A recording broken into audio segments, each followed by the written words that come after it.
Hello दोस्तों। अगर आप भी पारा मेडिकल प्रवेश परीक्षा 2023 की तैयारी कर रहे हैं और आपका भी एग्जाम 25 तारीख को होने वाला है, तो आपके पास 7 से 8 दिन का समय बचा है। इसमें आपको कैसे तैयारी करना है या आप जितना तैयारी किए हैं उसका रिवीजन कैसे करना है, आज की इस वीडियो में हम आपको संपूर्ण जानकारी देने वाले हैं। और हम एक सप्ताह का सीरीज चला रहे हैं जिसमें कि 1000+ क्वेश्चन हम कवर करवाएंगे। इसका आज पहला सीरीज इस सीरीज का पहला दिन आज है।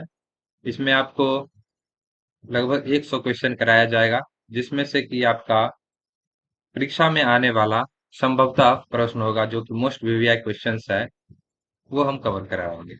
तो चलिए इस वीडियो को शुरू करते हैं। चलिए देख लीजिए। इसमें सबसे पहला क्वेश्चन दिया गया है, 1948 में भारत का वायसराय कौन थे? 1948 ईस्वी में भारत का वायसराय कौन थे? इसका सही आंसर हो जाएगा option C, Mountbatten.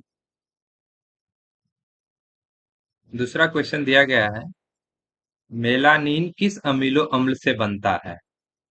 Option A दिया गया है ट्रिप्टोफेन, ऑप्शन बी प्रोलीन और option C glycine, option D दिया गया है टायरोसिन। तो इसका सही आंसर हो जाएगा ऑप्शन डी, टायरोसिन। मेलानिन जो है ये टायरोसिन से बनता है। और तीसरा क्वेश्चन देख लीजिए, नाइट्रोजन स्थिरीकरण में महत्वपूर्ण भूमिका निभाने वाला तत्व है। और ऑप्शन दिया गया है मोलिबेडेनम, कॉपर, मैग्नीज, जिंक। इसमें चार ऑप्शन दिया गया है और इसका सही आंसर हो जाएगा नाइट्रोजन स्थिरीकरण में महत्वपूर्ण भूमिका निभाने वाला तत्व MO, यानी कि ऑप्शन ए हो जाएगा। और क्वेश्चन नंबर 4 है, मानव तंत्र में निम्नलिखित में से कौन सा एक पाचक एंजाइम नहीं है? मानव तंत्र में निम्नलिखित में से कौन एक ऐसा एंजाइम है जो पाचक नहीं है, यानी कि एक पाचक एंजाइम नहीं है? ऑप्शन दिया गया है ट्रिप्सिन, ऑप्शन बी दिया गया है गैस्ट्रिक, ऑप्शन सी दिया गया है टाइलिन और ऑप्शन डी है पेप्सिन। तो इसका सही आंसर हो जाएगा ऑप्शन बी, यानी कि गैस्ट्रिक। ये जो है मानव तंत्र में एक ऐसा एंजाइम है जो पाचक एंजाइम नहीं। ये ऑप्शन बी, गैस्ट्रिक। चलिए अगला क्वेश्चन देख लेते हैं। अगला क्वेश्चन 5 नंबर दिया गया है, भोजन विषाक्तम का कारण। भोजन विषाक्तन का कारण। ऑप्शन ए दिया गया है बोलुटिज्म, ऑप्शन बी दिया गया है मोरबिलियो वायरस, ऑप्शन सी दिया गया है एंट अमीबा और ऑप्शन डी दिया गया है एकिरस स्केबीज। तो इसका आंसर हो जाएगा सबसे फर्स्ट जो दिया गया है ऑप्शन ए, बोटुलिज्म। चलिए अगला क्वेश्चन देखते हैं अब। नंबर 6 पर आ जाइए। नंबर 6 में दिया गया है, वह पादप जिसमें बीज होते हैं परंतु फूल और फल नहीं होते हैं। आपको बताना है वैसा कौन सा पादप है जिसमें बीज होते हैं और फूल और फल नहीं होते। ऑप्शन ए दिया गया है मांस, और ऑप्शन बी दिया गया है फर्न, ऑप्शन सी दिया गया है पाइनस और ऑप्शन डी दिया गया है शैवाल। तो इसका सही आंसर हो जाएगा पाइनस। पाइनस जो है इसमें सिर्फ बीज होता है, इसमें फूल फल नहीं होता है, इसमें सिर्फ बीज होता है। और 7 नंबर क्वेश्चन चलिए देखते हैं। 7 नंबर क्वेश्चन दिया गया है, निम्न में से किसमें क्लोरोक्लोरीन वर्णक पाया जाता है? निम्नलिखित में से किसमें क्लोरोक्लोरीन वर्णक पाया जाता है? ऑप्शन दिया गया है, फर्स्ट ऑप्शन है एनिलिडा, ऑप्शन बी है एंसेक्टा और ऑप्शन डी है इकाइनोडर्मेटा और ऑप्शन डी है निम्न श्रेणी पोर्टेरा। तो इसका सही आंसर हो जाएगा option A, Annelida. Option A इसका सही आंसर हो जाएगा। चलिए अगला क्वेश्चन देख लेते हैं। क्वेश्चन नंबर 8 है, किस प्रकार के पौधों की पत्तियां किस प्रकार के पौधों की पत्तियां में समांतर कैंडी शिरा विन्यास रहता है? किस प्रकार के पौधों की पत्तियों में समांतर कैंडी शिरा विन्यास रहता है? ऑप्शन दिया गया है। ऑप्शन ए में है फर्न, ऑप्शन बी दिया गया है एक बीजपत्री, और ऑप्शन सी है द्विबीजपत्री, और ऑप्शन डी है जिम्नोस्पर्म। तो इसका सही आंसर हो जाएगा ऑप्शन बी, एक बीजपत्री। एक बीजपत्री जो पौधे होते हैं, उनके पत्तियां में समांतर के शिरा विन्यास होता है। ठीक है, चलिए अगला क्वेश्चन हम देख लेते हैं। क्वेश्चन नंबर 9 है, चावल का एक दाना उदाहरण है। चावल का एक दाना उदाहरण है, किसका उदाहरण है? ऑप्शन में क्या दिया गया है, चलिए देखते हैं। ऑप्शन में दिया गया है डाइकोटिलीडनस, डाइकोटिलीडनस। उसके बाद ऑप्शन बी है मोनोकोटिलीडनस, ऑप्शन सी है जिम्नोस्पर्म, ऑप्शन डी है इनमें से सभी का। इसका सही आंसर क्या होगा? इसका सही आंसर हो जाएगा ऑप्शन नंबर बी, मोनोकॉन्टिडिलस, यानी कि ऑप्शन बी इसका सही आंसर हो जाएगा। चलिए अगला क्वेश्चन देख लेते हैं, क्वेश्चन नंबर 10। क्वेश्चन नंबर 10 पर आ जाइए। क्वेश्चन नंबर 10 कह रहा है, कौन सी वस्तु समूह के अनुसार विषम है? कौन सी वस्तु समूह के अनुसार विषम है? इसमें समूह क्या है? फर्स्ट देख लीजिए, सेल्यूलोज, ऑप्शन बी है प्राकृतिक गैस, ऑप्शन सी है प्रोटीन, और ऑप्शन डी है ग्लूकोज। तो इसका आंसर आपको पता होना चाहिए। इसका आंसर होगा ऑप्शन बी, यानी कि प्राकृतिक गैस। प्राकृतिक गैस। क्वेश्चन नंबर 11 दिया गया है, कौन सा तत्व पिग आयरन या कच्चा लोहा में अधिक मात्रा में अशुद्धि के रूप में उपस्थित रहता है? ऑप्शन दिया गया है, 4 ऑप्शन दिया गया है। इसमें से आप देख लीजिए, ऑप्शन ए जो है, ये कार्बन है। ये सबसे ज्यादा लोहा में पाया जाता है। जब वो कच्चा लोहा रहता है तो उसमें अशुद्धि की मात्रा सबसे ज्यादा रहता है, ये कार्बन रहता है उपस्थित उसमें, इसलिए। चलिए 12 नंबर क्वेश्चन देख लेते हैं। लेंथेनाइट तथा एक्टिनाइट ग्रुप में कुल कितने तत्व? लेंथेनाइट तथा एक्टिनाइट ग्रुप में कुल, आपको पता होना चाहिए कि 28 तत्व है। लेंथेनाइट तथा एक्टिनाइट ग्रुप में कुल 28 तत्व हैं, यानी कि ऑप्शन सी इसका सही आंसर हो जाएगा। चलिए अगला क्वेश्चन देख लेते हैं। एक रेसिंग कार का एक समान त्वरण 4ms-2 है। गति प्रारंभ करने के बाद 10 सेकेंड में वह कितनी दूरी तय करेगा? यहाँ पर क्वेश्चन कुछ कट गया है। इसको हम आपको जब पीडीएफ इसका प्रोवाइड करेंगे, उसमें ये क्वेश्चन सही करके कोशिश करेंगे कि हम सही क्वेश्चन दे दें आपको। तो इसका ऑप्शन सही हो जाएगा ऑप्शन सी, यानी कि 200 मीटर। चलिए अगला क्वेश्चन देखते हैं अब। क्वेश्चन नंबर 14 है।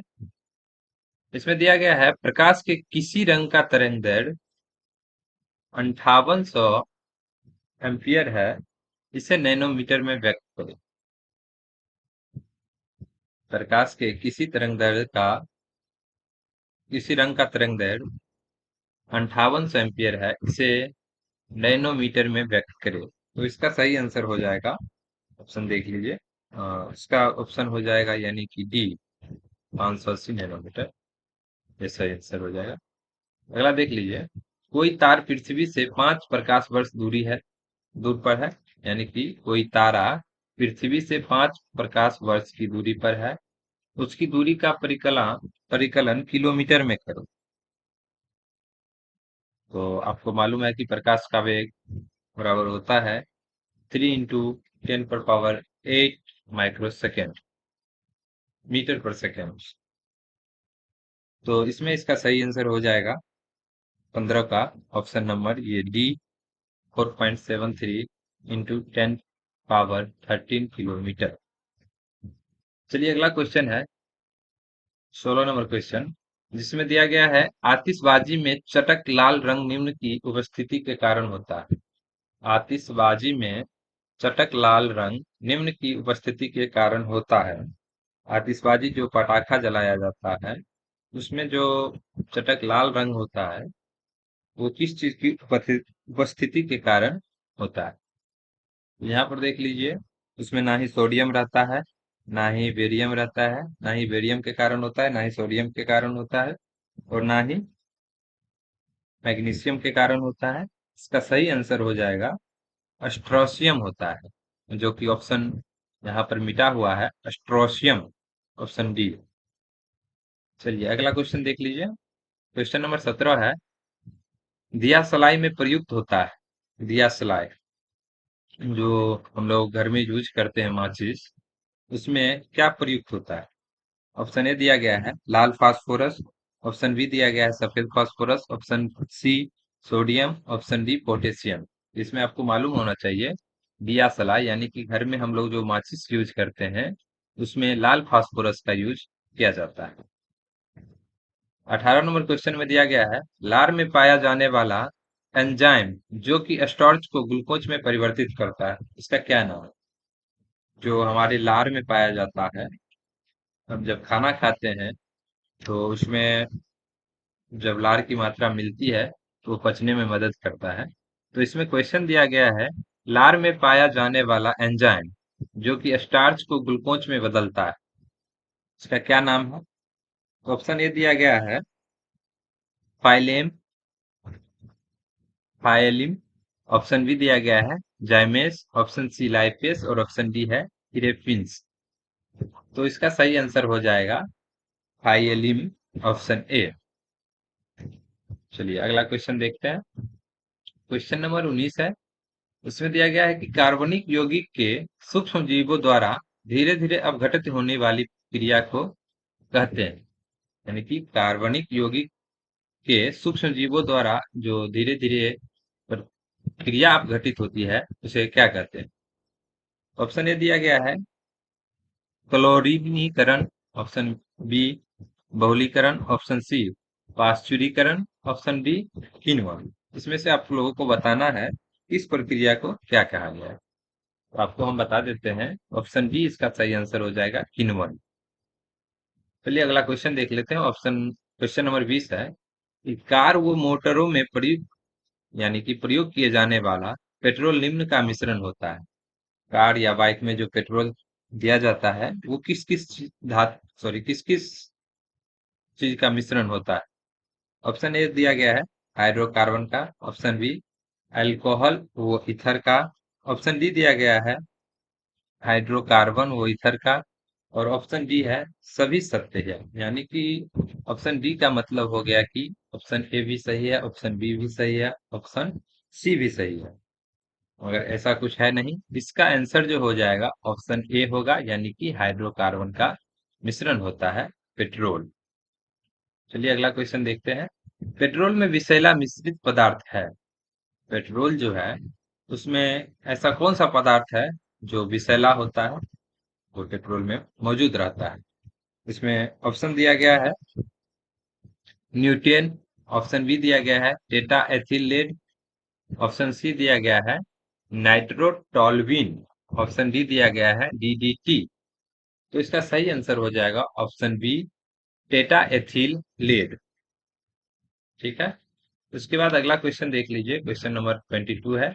इसमें दिया गया है कि प्रोटीन मानव शरीर में निम्न एंजाइम की उपस्थिति में एम्यूलो अम्ल अपघटित होते हैं।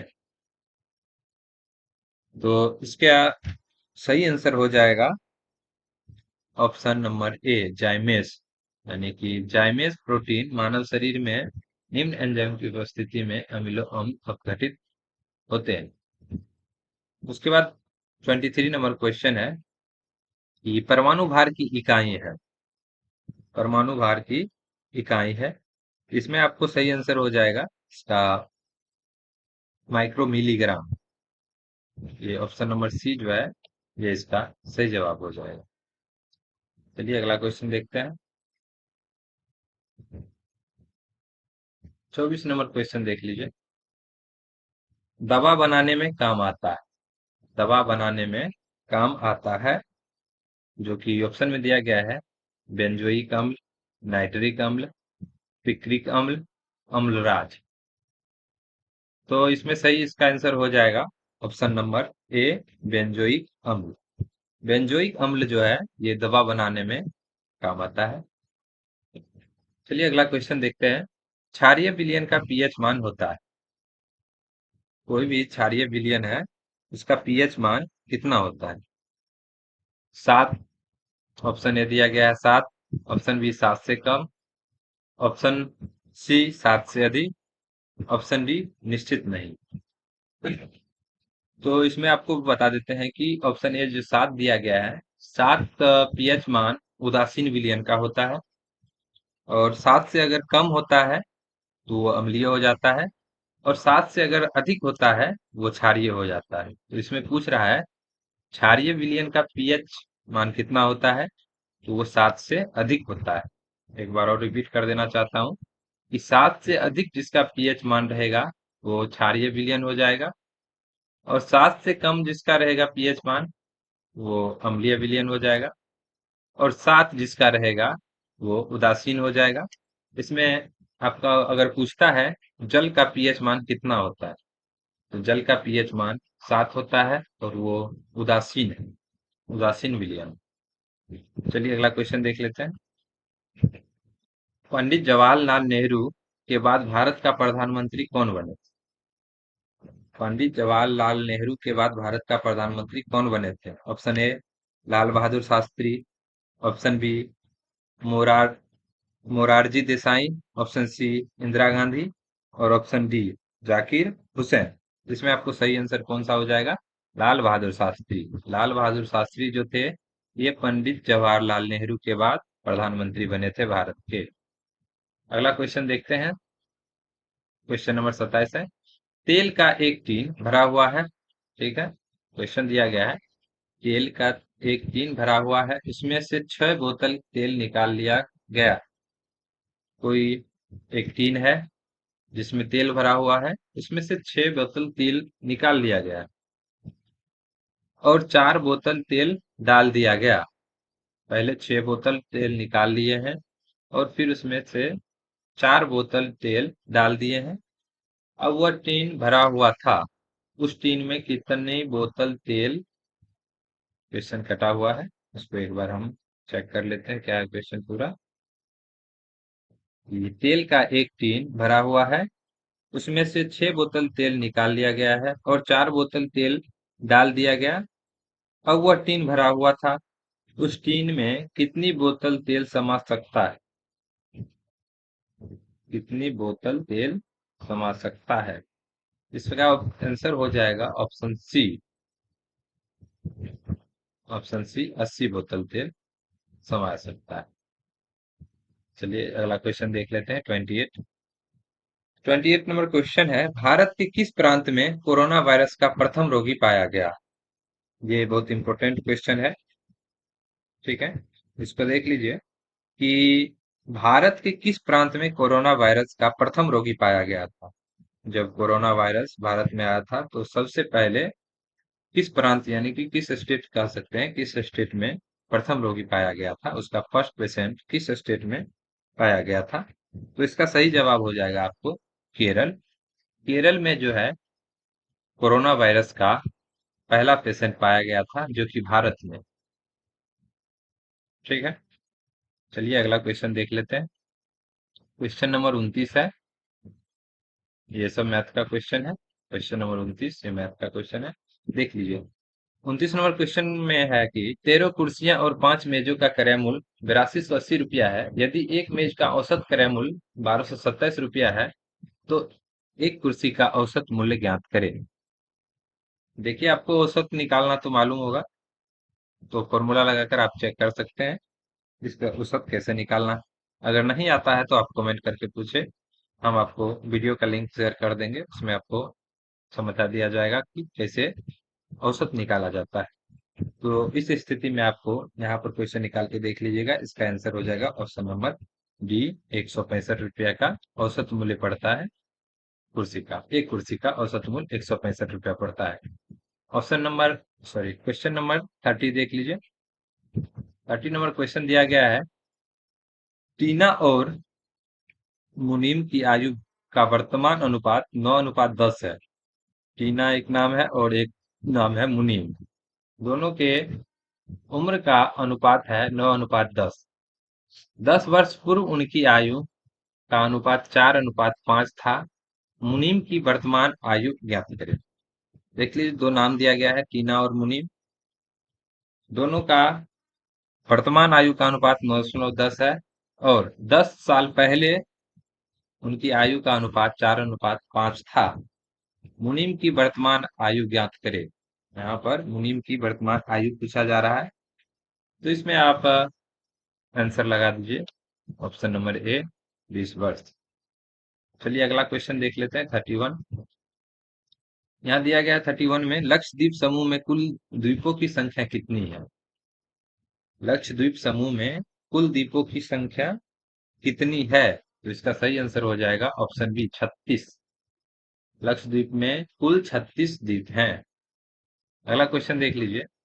एक दुकानदार 1 रुपया में 6 फूल खरीदता है।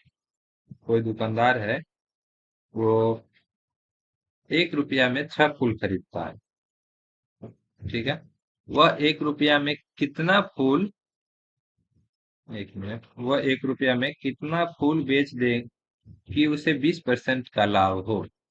देख लीजिए, लाभ हानि आप लोग पढ़े होंगे। इससे आप लोग निकाल सकते हैं कि कोई एक दुकानदार है जो 6 रुपया में, सॉरी, 1 रुपया में 6 फूल खरीदता है, और वह 1 रुपया में कितना फूल बेचेगा कि उसको 20% का लाभ होगा। 20% का लाभ अगर उसको कमाना है, तो उसको इस फूल को 5 रुपया में बेचना होगा। तब जाके उस दुकानदार को 20% का लाभ मिल जाएगा। जो फूल उन्होंने 1 रुपया में खरीदा था, 6 फूल, उसी फूल को बेचना है उसको 5 रुपया में। चलिए अगला क्वेश्चन देख लेते हैं।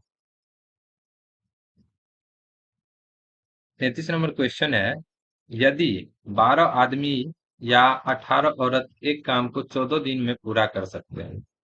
12 आदमी पूरा करेंगे तो 14 दिन लगेगा, या 18 आदमी करेंगे तो 14 दिन लगेगा, ठीक है। तो 8 आदमी और 16 औरत उस काम को कितने दिनों में पूरा करेंगे? तो इसका सही आंसर हो जाएगा 33 का सी, 9 दिन में ये काम पूरा कर लेंगे, 8 आदमी और 16 औरत मिलकर। चलिए 34 नंबर क्वेश्चन देखते हैं। यदि एक बाल्टी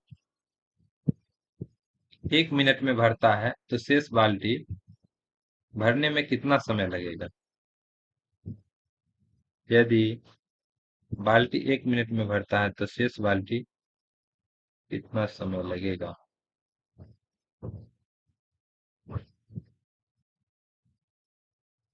इस क्वेश्चन में कुछ मिस्टेक्स है, इसको हम बाद में देख लेंगे। क्वेश्चन कुछ अधूरा रह गया है टाइपिंग मिस्टेक के कारण। चलिए 35 नंबर क्वेश्चन देखते हैं। एक आदमी अपनी वास्तविक रफ्तार पर ऑफिस हमेशा 20 मिनट देर पहुंचता है। एक आदमी अपनी वास्तविक रफ्तार पर आने से ऑफिस 20 मिनट लेट पहुंचता है, तो उस आदमी को वास्तविक रफ्तार से ऑफिस पहुंचने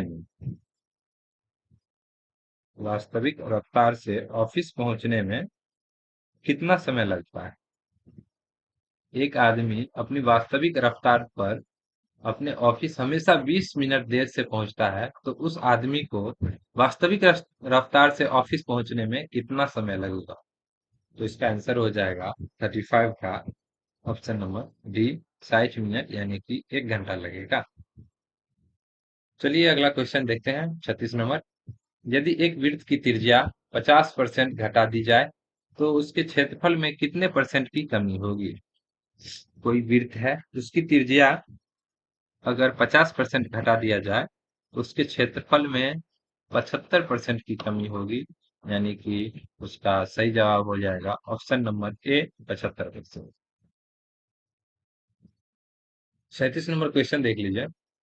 64 लीटर दूध तथा जल के मिश्रण में दूध तथा जल का अनुपात 5:3 है। इस अनुपात को 3:5 करने के लिए कितने लीटर जल मिश्रण में डालने की आवश्यकता होगी? देख लीजिए, 64 लीटर दूध है पहले से, उसमें दूध और जल दोनों मिलाया गया है, तथा उसका अनुपात 5:3 है, और इसको अनुपात में करना है 3:5, यानी कि 3 लीटर दूध रहेगा, उसमें 5 लीटर पानी रहेगा। जिसमें से पहले है 5 लीटर दूध है, तो उसमें 3 लीटर पानी है। 5 लीटर दूध है और 3 लीटर पानी है, उसको अगर चेंज करके हमको करना है कि 3 लीटर दूध रहे और 5 लीटर पानी रहे, तो उस मिश्रण में कितना लीटर डालना होगा? पानी 64 लीटर में। तो चलिए इसमें देख लेते हैं इसका सही आंसर क्या होना चाहिए 37 का। इसमें ए हो जाएगा इसका। जो ऑप्शन नंबर ए है 42, यानी कि 42 लीटर पानी इसमें डालना होगा 64 लीटर में, तब जाके 3:5 में आएगा। चलिए अगला क्वेश्चन देखते हैं। एक वर्ग की भुजा, 38 नंबर क्वेश्चन है। एक वर्ग की भुजा यदि 8 सेंटीमीटर से बढ़ा दी जाए तो उसका क्षेत्रफल 120 वर्ग सेंटीमीटर से बढ़ जाता है। तो उस वर्ग की भुजा ज्ञात करें। देख लीजिए, अगर कोई वर्ग है जिसकी भुजा 8 सेंटीमीटर बढ़ा दिया जाता है तो उसका क्षेत्रफल 120 वर्ग सेंटीमीटर हो जाता है, से बढ़ जाती है। तो उस वर्ग की भुजा, ऑप्शन नंबर ए इसका सही जवाब हो जाएगा। सॉरी, ऑप्शन नंबर डी 3:5, ना कि 5:3। ठीक है, अगला क्वेश्चन देख लीजिए। 39 नंबर है। पनामा नहर जोड़ती है, ऑप्शन ए उत्तरी अमेरिका एवं दक्षिणी अमेरिका को, ऑप्शन बी प्रशांत महासागर एवं अंध महासागर को, ऑप्शन सी दिया गया है लाल सागर एवं भूमध्य सागर को, ऑप्शन डी दिया गया है हिंद महासागर एवं प्रशांत महासागर को। तो इसका सही जवाब हो जाएगा ऑप्शन नंबर बी प्रशांत महासागर एवं अंध्र महासागर को। पनामा नहर जो है प्रशांत महासागर एवं महासागर को जोड़ती है। 40 नंबर क्वेश्चन है। पंचायती राज को के अंतर्गत स्वशासन की इकाई के रूप में संगठित किया जाता है। पंचायती राज के अंतर्गत स्वशासन की इकाई के रूप में संगठित किया जाता है। मतलब पंचायती राज के अंतर्गत सुशासन को किस इकाई के रूप में संगठित किया जाता है? तो इसका ऑप्शन दिया गया है भारतीय संविधान के मूल अधिकारों में, ऑप्शन बी दिया गया है भारतीय संविधान की प्रस्तावना में, ऑप्शन सी है राज्य के नीति निर्देशक तत्वों में, और ऑप्शन डी है भारतीय संविधान के 74वां संशोधन में। तो इसका सही जवाब हो जाएगा आपका राज्य के नीति निर्देशक तत्वों में। पंचायती राज को पंचायती राज के अंतर्गत स्वशासन की इकाई के रूप में संगठित किया जाता है। तो इसका आंसर हो जाएगा ऑप्शन नंबर सी राज्य के नीति निर्देशक तत्वों को। अगला देख लीजिए। क्वेश्चन नंबर 41 है। निम्न में से कौन सा शब्द सरल का विलोम नहीं है? विलोम मतलब उल्टा होता है। देख लीजिए, निम्नलिखित में से कौन सा शब्द सरल का विलोम नहीं है? ऑप्शन ए दिया गया है कुटिल, ऑप्शन ए कुटिल है जो कि सरल का विलोम होता है। ऑप्शन बी कठिन, यानी कि ये भी सरल का उल्टा है, कठिन। ऑप्शन सी दिया गया है वक्र, ये भी सरल का विलोम है। ऑप्शन डी दिया गया है दीर्घ, मतलब बड़ा, ये सरल का विलोम नहीं है, यानी कि इसका सही आंसर हो जाएगा दीर्घ, ऑप्शन डी। ऑप्शन डी है सरल का विलोम नहीं है। चलिए क्वेश्चन नंबर 42 है। निम्न में से कौन हिंदी के व्यंग्यकार के रूप में प्रसिद्ध थे? निम्नलिखित में से कौन हिंदी के व्यंग्यकार के रूप में प्रसिद्ध थे? ऑप्शन दिया गया है, option A Premchand, option B Harishankar Parsai, option C Ram Kumar Verma, option D Jaishankar Prasad. तो इसका सही आंसर हो जाएगा ऑप्शन बी हरिशंकर परसाई। हरिशंकर परसाई जो थे, ये इसमें जितना ऑप्शन दिया गया है उसमें से व्यंग्यकार थे। ठीक है, अगला क्वेश्चन दिया गया है। पद्मावत के रचनाकार हैं, पद्मावत के रचनाकार कौन है? ऑप्शन दिया गया है Jayasi, option B Tulsidas, option C Kabir, और ऑप्शन डी है बिहारी। तो इसका सही आंसर हो जाएगा ऑप्शन ए जायसी। जायसी जो है वो पद्मावत के रचनाकार है। चलिए अगला क्वेश्चन देखते हैं। कनक कनक से कनक कनक से सैगुनी में किन दो पदार्थों की तुलना की गई है? कनक कनक से सैगुनी में किन दो पदार्थों की तुलना की गई है? ऑप्शन दिया गया है सोना और चांदी, ऑप्शन बी अनाज और सोना, और ऑप्शन सी सोना और धतूरा, और ऑप्शन डी है अनाज और धतूरा। तो इसका सही आंसर हो जाएगा सोना और धतूरा। कनक कनक के सैगुनी में सोना और धतूरा का तुलना किया गया है। ये भी आप लोग याद रखिएगा, इंपोर्टेंट क्वेश्चन सब है। चलिए अगला क्वेश्चन दिया गया है। निम्नलिखित में से कौन सा शब्द कर्मधारय समास का उदाहरण है? ऑप्शन सब दिया गया है पंचतंत्र, ऑप्शन बी पंकज, ऑप्शन सी कमल नयन, ऑप्शन डी दानवीर। तो इसका सही आंसर हो जाएगा ऑप्शन सी कमल नयन। कमल नयन जो है ये कर्मधारय समास का उदाहरण हो जाता है। ऑप्शन सॉरी क्वेश्चन नंबर 46 देख लीजिए। क्वेश्चन नंबर 46 में दिया गया है निम्नलिखित में से शुद्ध लिखा हुआ शब्द है। ऑप्शन ए दिया गया हितैषी, ऑप्शन बी सम्मान, ऑप्शन सी शारीरिक और ऑप्शन डी है सिंदूर। इसमें पूछ रहा है निम्नलिखित में से शुद्ध लिखा गया शब्द है, तो इसका सही आंसर हो जाएगा ऑप्शन ए हितैषी, जो कि शुद्ध लिखा गया है। चलिए अगला क्वेश्चन देखते हैं 47 number. Question number 47। Question number 47 में कह रहा है निम्नलिखित में से कौन सा स्त्रीलिंग शब्द है। तो देख लीजिए ऑप्शन दिया गया है पहला पत्र, ऑप्शन बी दिया गया है अस्तित्व, ऑप्शन सी दया, ऑप्शन डी कष्ट। तो इसका सही आंसर हो जाएगा ऑप्शन सी दया, यानी कि दया स्त्रीलिंग शब्द है। जैसे कि हम किसी को कहते हैं उनको थोड़ी सी भी दया नहीं आती है ऐसे करने में, इसलिए जैसे कि इसका उच्चारण से पता चलता है कि ये स्त्रीलिंग शब्द है। अगला क्वेश्चन देख लीजिए। अब क्वेश्चन नंबर है 48।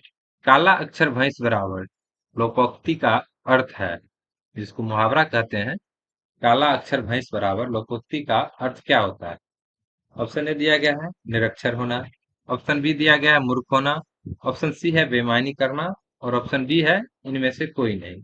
ये देख लीजिए इसका आंसर हम नहीं बताएंगे, क्योंकि ये आप लोग का बोल चाल में आने वाली चीज है। तो इसका आंसर आप लोग कमेंट करके बताइएगा, और अगर हम पीडीएफ टेलीग्राम पर डालते हैं तो उसमें इसका आंसर हम अटैच कर देंगे। फिर भी आप लोगों को आंसर देना है कि काला अक्षर भैंस बराबर लोकोक्ति का अर्थ क्या होता है। ठीक है, चलिए अगला क्वेश्चन देख लेते हैं। क्वेश्चन नंबर है 49। हुंकार किसकी कृति है। हुंकार किसकी कृति है। ऑप्शन ए दिया गया है रामधारी सिंह दिनकर, ऑप्शन बी जयशंकर प्रसाद और ऑप्शन सी है महादेवी वर्मा और ऑप्शन डी है मैथिली शरण गुप्त। तो इसका सही आंसर हो जाएगा ऑप्शन ए रामधारी सिंह दिनकर। हुंकार जो है रामधारी सिंह दिनकर का रचना है, यानी कि कृति है। तो इसको आप लोग याद कर लीजिए। क्वेश्चन नंबर 50 है अत्यंत कौन सा संधि है। अत्यंत जो है ये कौन सा संधि है। तो चलिए ऑप्शन दिया गया है विसर्ग संधि, यन संधि, अयादि संधि। तो इसमें ऑप्शन बी जो दिया गया है यन संधि, ये अत्यंत जो है यन संधि, इसका सही आंसर हो जाएगा ऑप्शन बी यन संधि। अगला क्वेश्चन है निम्नलिखित में से कौन सा संयुक्त व्यंजन का उदाहरण है। ऑप्शन दिया गया है र, ब, ऑप्शन बी न, न, ऑप्शन सी श, श, ऑप्शन डी है अक्ष, त्र। तो इसमें पूछ रहा है संयुक्त व्यंजन का उदाहरण कौन सा है। संयुक्त व्यंजन इसमें अक्ष और त्र जो है, ऑप्शन नंबर डी जो है अक्ष और त्र, ये संयुक्त व्यंजन होता है। तो चलिए ये क्वेश्चन हो गया 51। अगला क्वेश्चन हम देख लेते हैं। क्वेश्चन नंबर 52 है सही वर्तनी का चयन कीजिए। इसमें कुछ दिया गया ऑप्शंस जो ये जैसे कि एक ही चीज लिखा गया है। ऑप्शन ए ऐतिहासिक, ऑप्शन बी ऐतिहासिक, ऑप्शन सी ऐतिहासिक, ऑप्शन डी ऐतिहासिक। तो इसका सही आंसर क्या हो जाएगा 52 का, यानी कि बी या सी। ये दोनों जो है ऑप्शन सेम हो गया है, यानी कि बी और सी इसका सही आंसर हो जाएगा। ठीक है, सही वर्तनी का उच्चारण जो है यही है, ऐतिहासिक ऐसे लिखा जाता है। क्वेश्चन नंबर 53 है घर आंगन किस समास का उदाहरण है। घर आंगन किस समास का उदाहरण है। पहला तत्पुरुष समास, दूसरा द्वंद्व समास, तीसरा द्विगुण समास, चौथा बहुव्रीहि समास। तो इसका सही आंसर हो जाएगा आपको 53 का सही आंसर है ऑप्शन नंबर ए तत्पुरुष समास। घर आंगन तत्पुरुष समास का उदाहरण है। चलिए 54 नंबर क्वेश्चन देख लेते हैं। सारी का बहुवचन क्या होगा। ऑप्शन दिया गया है। ऑप्शन ए में है सारियां, ऑप्शन बी सारिये, ऑप्शन सी सारियों, ऑप्शन डी सारियां। तो इसका सही आंसर हो जाएगा ऑप्शन नंबर ए। सारी का बहुवचन होता है सारियां। ठीक है, समझ गए। अगला क्वेश्चन देख लेते हैं हम लोग। मैं भी यह जानता हूँ, मैं भी यह जानता हूँ, इस वाक्य में भी कौन सा निपात है। मैं भी यह जानता हूँ, इस वाक्य में जो है ये भी जो दिया गया है, मैं भी, ये भी जो दिया गया है, ये भी, ये कौन सा निपात है, ये पूछ रहा है क्वेश्चन में। तो इसका ऑप्शन दिया गया है। पहला ऑप्शन है स्वीकारात्मक निपात। ऑप्शन नंबर बी नकारात्मक निपात। ऑप्शन नंबर सी निषेधात्मक निपात और ऑप्शन डी है बलदायक निपात। तो इसका सही आंसर हो जाएगा ऑप्शन डी, बलदायक निपात। इंग्लिश क्वेश्चन में कुछ मिस्टेक्स कारण आज इंग्लिश क्वेश्चन नहीं बता रहे हैं। अगला क्वेश्चन देख लीजिए 71। 71 में दिया गया है कौन सी जगह सिटी ऑफ ड्रीमिंग एस्पायरस के नाम से जाना जाता है। ऑप्शन ए दिया गया है दिल्ली, ऑप्शन बी है ऑक्सफोर्ड और ऑप्शन सी ढाका और ऑप्शन डी है न्यूयॉर्क। तो आपको बता दें कि इसका सही आंसर हो जाएगा option number B, Oxford. Oxford को जो है सिटी ऑफ ड्रीमिंग एस्पायरस के नाम से जाना जाता है। ऑप्शन नंबर बी इसका सही आंसर हो जाएगा। चलिए अगला क्वेश्चन देख लेते हैं। किस देश की सीमा सर्वाधिक पड़ोसी देशों की सीमा को स्पर्श करती है। कौन सा ऐसा देश है जिसका बॉर्डर जो है सबसे ज्यादा पड़ोसी देशों को स्पर्श करता है। तो इसमें ऑप्शन दिया गया है चीन, भारत, ब्राजील, यूएस। तो इसका सही आंसर हो जाएगा ऑप्शन नंबर ए, चीन। चीन का जो है सीमा सबसे ज्यादा पड़ोसी देशों को स्पर्श करता है। अगला क्वेश्चन हम देख लेते हैं। क्वेश्चन नंबर 73 है 2019 का रेमन मैग्सेस पुरस्कार किसे मिला। 2019 में जो रेमन मैग्सेस पुरस्कार है वो किसको मिला। ऑप्शन ए दिया गया है Barkha Dutt, option B Prannoy Roy, option C Ravish Kumar, option D Kiran Bedi. इसका सही आंसर हो जाएगा 73 का ऑप्शन सी, रवीश कुमार। ठीक है, अगला क्वेश्चन देख लीजिए 74 में। पुस्तक द अनार्की के लेखक कौन है। पुस्तक द अनार्की के लेखक कौन है। तो ऑप्शन दिया गया है William Dalrymple, option B Pratap Bhanu Mehta, option C Shashi Tharoor और ऑप्शन डी है मार्क टली। तो इसका सही आंसर हो जाएगा option A, William Dalrymple. The anarchy के लेखक option number A William Dalrymple हैं। अगला क्वेश्चन देख लेते हैं। छपाक फिल्म की नायिका कौन है। छपाक जो फिल्म है उसकी हीरोइन कौन है। छपाक फिल्म की हीरोइन कौन है। ऑप्शन दिया गया है। ऑप्शन ए में है करीना कपूर, ऑप्शन बी दीपिका पादुकोण और ऑप्शन सी है माधुरी दीक्षित, ऑप्शन डी है नीना गुप्ता। तो इसका सही आंसर हो जाएगा ऑप्शन बी, दीपिका पादुकोण जो छपाक फिल्म में अभिनेत्री है। चलिए अगला क्वेश्चन देख लेते हैं 76। जमैका का राष्ट्र खेल क्या है। जमैका का राष्ट्र खेल क्या है। ऑप्शन ए दिया गया है baseball, option B hockey, option C दिया गया है वॉलीबॉल और ऑप्शन डी दिया गया है क्रिकेट। तो इसका सही आंसर हो जाएगा जमैका का राष्ट्रीय खेल क्रिकेट। ऑप्शन डी जो है जमैका का राष्ट्रीय खेल क्रिकेट है। चलिए 77 नंबर क्वेश्चन दिया गया है। प्रथम अंतर्राष्ट्रीय T20 क्रिकेट मैच कब खेला गया था। आप लोग अगर क्रिकेट देखते हैं तो ये सब चीज भी आपको मालूम होना चाहिए था कि प्रथम अंतर्राष्ट्रीय T20 क्रिकेट मैच कब खेला गया था। ऑप्शन दिया गया है। ऑप्शन ए में है 2000 ईस्वी में, ऑप्शन बी 2010 में, ऑप्शन सी दिया गया है 2005 में और ऑप्शन डी है 1995 में। तो इसका सही आंसर है ऑप्शन नंबर सी, 2005। यानी कि 2005 में प्रथम अंतर्राष्ट्रीय T20 क्रिकेट मैच खेला गया। चलिए अगला क्वेश्चन दिया गया है इसमें। गिलहरियां का घर क्या कहलाता है। गिलहरियां जो पेड़ पर रहती है उसके घर को क्या कहा जाता है। ऑप्शन ए दिया गया है ड्रे, ऑप्शन बी डेन, ऑप्शन सी फैनल और ऑप्शन डी है स्टाई। तो इसको आप लोगों को बता देना चाहते हैं कि इसके घर को, गिलहरियों के घर को ड्रे कहा जाता है। तो इसका सही आंसर हो जाएगा ऑप्शन नंबर ए, ड्रे। अगला क्वेश्चन देख लेते हैं।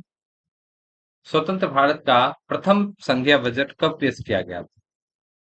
स्वतंत्र भारत में प्रथम संघीय बजट कब पेश किया गया था? तो ऑप्शन दिया गया है 1947, option B 1949, option C 1948, option D 1950 में। तो इसका सही आंसर हो जाएगा ऑप्शन नंबर ए 1947 में स्वतंत्र भारत का प्रथम संघीय बजट पेश किया गया था। तो आप लोग को याद रखना होगा 1947 से।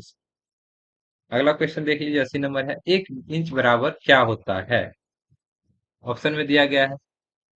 ये नहीं पूछ रहा है क्वेश्चन में कि 1 इंच बराबर कितना सेंटीमीटर होता है, या कितना मिलीमीटर होता है, या कितना मीटर होता है। तो आपको ऑप्शन देखकर इस सब क्वेश्चन को बनाना होगा। जैसे कि यहाँ पर दिया गया है 1 इंच बराबर क्या होता है, तो इसका आंसर होगा, जैसे कि देख लीजिए 36.2 मिलीमीटर नहीं होगा, 0.8 सेंटीमीटर नहीं होगा, 25.4 मिलीमीटर होगा, और 0.2 मीटर नहीं होगा। इसलिए इसका सही आंसर हो जाएगा ऑप्शन नंबर सी 25.4 मिलीमीटर। अगला क्वेश्चन देख लेते हैं 81। सर पीसी रॉय थे एक सर पीसी रॉय क्या थे? एक भौतिक शास्त्री थे, या रसायन शास्त्री थे, या वनस्पति शास्त्री थे, या दार्शनिक थे? क्या नाम है? सर पीसी रॉय क्या थे? इसका सही आंसर हो जाएगा, ये जो है एक रसायन शास्त्री थे। सर पीसी रॉय रसायन शास्त्री थे। चलिए अगला क्वेश्चन देख लेते हैं 82। निम्नलिखित में से किस गुरु की हत्या औरंगजेब ने की थी? ऑप्शन ए दिया गया है गुरु तेग बहादुर, ऑप्शन बी गुरु हरिकिशन, ऑप्शन सी गुरु गोविंद सिंह, और ऑप्शन डी है गुरु हरराय। तो इसका सही आंसर हो जाएगा आपको option number A Guru Tegh Bahadur को औरंगजेबों ने हत्या कर दी थी। ठीक है। अगला क्वेश्चन देखते हैं 83 दिया गया है, बिहार के किस शासक ने हुमायूं को हराया था? बिहार में कौन सा ऐसा शासक था जो हुमायूं को हराया था? ऑप्शन ए दिया गया है Abul Fauzi, option B Bahman Shah, option C Daud Shah, और ऑप्शन डी दिया गया है शेरशाह सूरी। तो इसका सही आंसर हो जाएगा ऑप्शन डी शेरशाह सूरी। शेरशाह सूरी ने हुमायूं को बिहार में हरा दिया था। अगला क्वेश्चन है इसमें 84 नंबर, 1948 में भारत का वायसराय कौन थे? जो कि क्वेश्चन आपको ऊपर भी दिया गया था।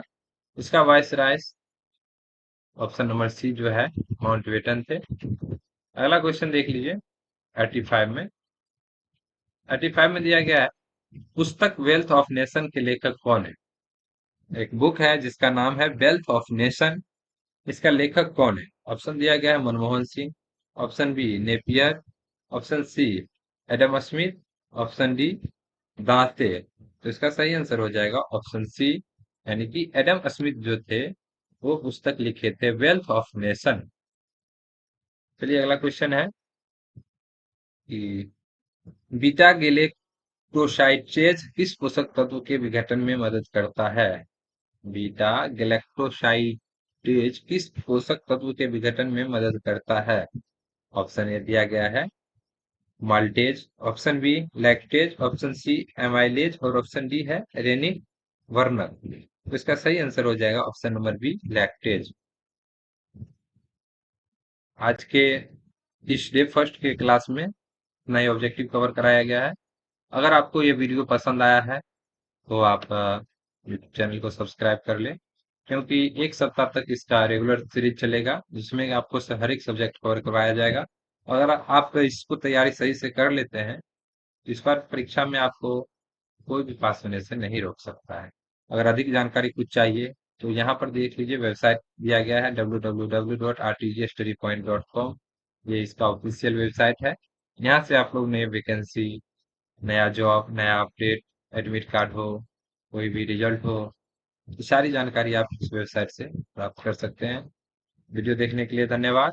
अगर पसंद आया हो तो वीडियो को लाइक करें, अपने दोस्तों के साथ शेयर करें। धन्यवाद।